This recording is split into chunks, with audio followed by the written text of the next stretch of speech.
Hello guys, what's up. Welcome to AK fitness challenge, जहां आपको fitness के साथ साथ तगड़ा मोटिवेशन भी मिलता है, क्योंकि फिट रहने के साथ साथ मोटिवेट रहना भी ज़रूरी है। आज मैं आपको एक किसान के धैर्य की कहानी सुनाऊंगा, जिससे आपको बहुत कुछ सीखने को मिलेगा। चाहे आप किसी भी फील्ड में हो, चाहे आपकी लाइफ में कैसा भी सिचुएशन हो, आपको यह कहानी बहुत मदद करेगी। तो लेट्स स्टार्ट। एक समय की बात है, फुलेहरा नामक गांव में एक किसान रहता था जिसका नाम मूलचंद था। उसके पास बहुत ही तगड़ा घोड़ा था। घोड़े का नाम बादल था। किसान घोड़े से बहुत प्यार करता था। उसे अपने घोड़े पर बहुत गर्व था, जो कि किसान की कमाई का जरिया भी था। अपनी इस कमाई से किसान अपने परिवार का पेट भरता था। लेकिन एक दिन क्या हुआ कि बादल भाग गया। तो किसान ने बहुत ढूंढा उसे, पर वो मिला नहीं। उसके पड़ोसी रिश्तेदारों को पता चला, तो वे उसके पास आकर कहने लगे, हे भगवान, तुम्हारा घोड़ा जिस पर तुम्हें बहुत घमंड था वह तो भाग गया। तुम्हारे साथ तो बहुत बुरा हुआ। परंतु किसान ने इसका जवाब बड़ी ही सरलता से देते हुए कहा, हाँ, शायद बुरा हुआ। 2-3 दिन बाद बादल वापस आ गया। साथ ही अब 3 और जंगली घोड़े भी लाया। यह बात उसके गांव वालों को पता चली, तो वो फिर उसके पास आए और बोलने लगी, वाह यार मूलचंद, तुम्हारी किस्मत तो बहुत अच्छी है। तुम्हारा घोड़ा भी वापस आ गया और साथ में अपने 3 और जंगली घोड़े भी लाया है। वाह।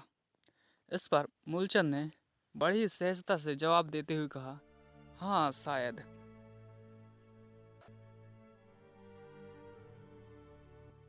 कुछ ही दिनों बाद की बात है।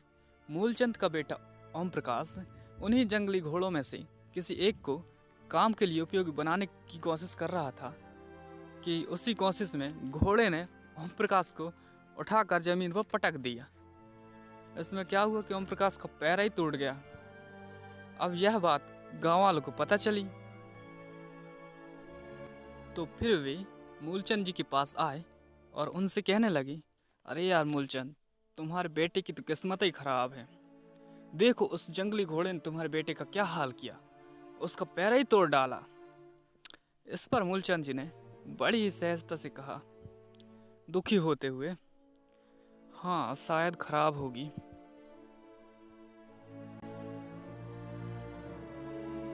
अगले ही दिन सेना के कुछ जवान मूलचंद जी के घर आते हैं, जो जंग छिड़ने के कारण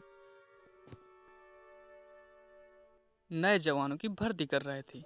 उनमें से एक जवान की नज़र ओम प्रकाश के पैर पर पड़ी, तो उन्होंने कहा, इसका तो पैर ही टूट गया है, इसको तो हम जंग में नहीं ले जा सकते। उन्होंने ओम प्रकाश को छोड़कर बाकी सभी गांव के लड़कों को जंग के लिए ले गए। अब यह बात गांव वालों को पता चली।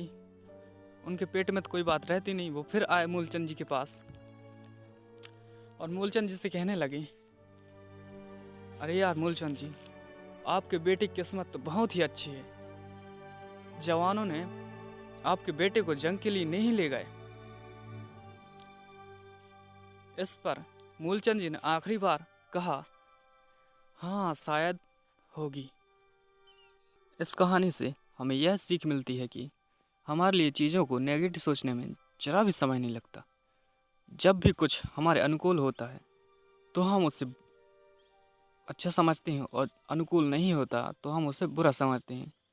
लेकिन सच बात तो यह है कि कोई नहीं जानता कि हमारे साथ जो भी हुआ वह अच्छा है या बुरा। इसलिए हमें हर परिस्थिति में धैर्य बनाते हुए हिम्मत से काम लेना चाहिए।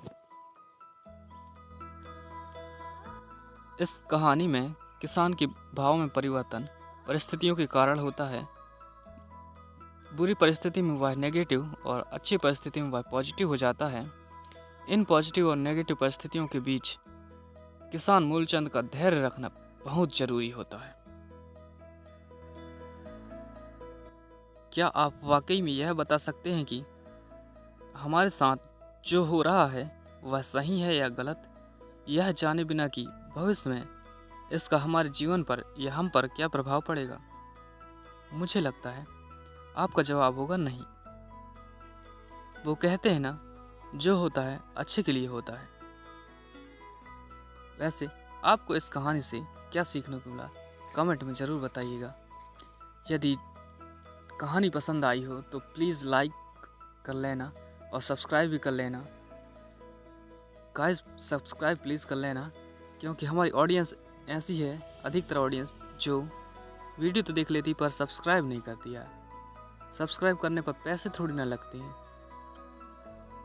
आपकी एक लाइक और सब्सक्राइब से हमें बहुत मोटिवेशन मिलता है।